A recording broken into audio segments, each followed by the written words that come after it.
Angeli, à la frontière Tchad-Cameroun, ici, le mouvement des personnes et le trafic commercial battent leur plein. Au quotidien, les citoyens de deux pays traversent librement la frontière pour vaquer à leurs diverses activités dans chacun de ces deux pays. Entre le Tchad et le Cameroun, la libre circulation des personnes et de leurs biens est bien une réalité. C'est un bel exemple d'intégration sous-régionale qui se dessine. Les différents services de sécurité ici déployés veillent pour assurer la sécurité des citoyens de ces deux pays frères liés par l'histoire. Cependant, pour des mesures sécuritaires, les vérifications des pièces d'identité sont opérées. Vigilance oblige, car la confiance n'exclut pas le contrôle.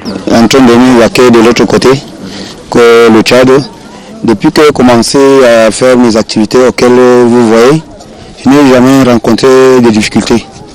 Alors, je vois que les deux pays sont en harmonie. Donc, on est là pour une libre circulation. Nous n'avons jamais rencontré de difficultés.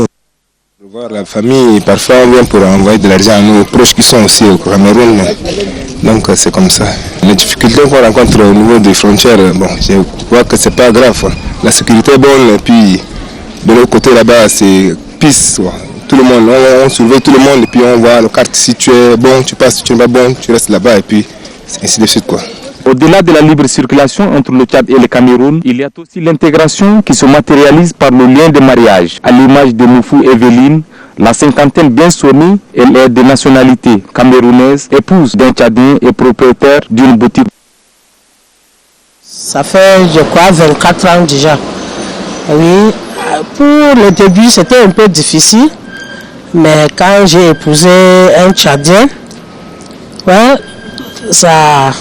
Avec un peu quand je pars aux cérémonies de les beaux-parents, tout ça là, j'étais vite intégré sur ça. Et quand je rentre au Cameroun, parfois là, on me demande, toi là même tu cherches quoi même ici au Tchad, il y a quoi là-bas au Tchad? Je dis non, ce que vous écoutez là, ce n'est pas les images que vous voyez ici au Tchad. Oui, il faut que tu rentres dans un pays, tu vois comment, même moi quand je n'étais pas venu ici, je voyais Tchad autrement. Les gens voient Tchad comme, tu vois la guerre, tu vois les gens bizarres.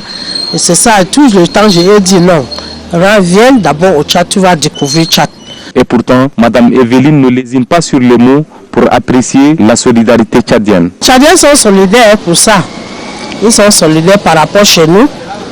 Ils sont solidaires, par exemple, si tu rends une visite à un Tchadien, tous les jours, le fada là, c'est toujours là. Tu ne peux pas mourir la faim. Pour ça là, c'est ça que je vois que les Tchadiens sont bien solidaires pour ça. Oui, si tu rentres dans une famille, même c'est un gâteau, vous partagez. Mais si tu refuses, eux ne veulent pas. Au moins, il faut que tu touches et puis tu laisses.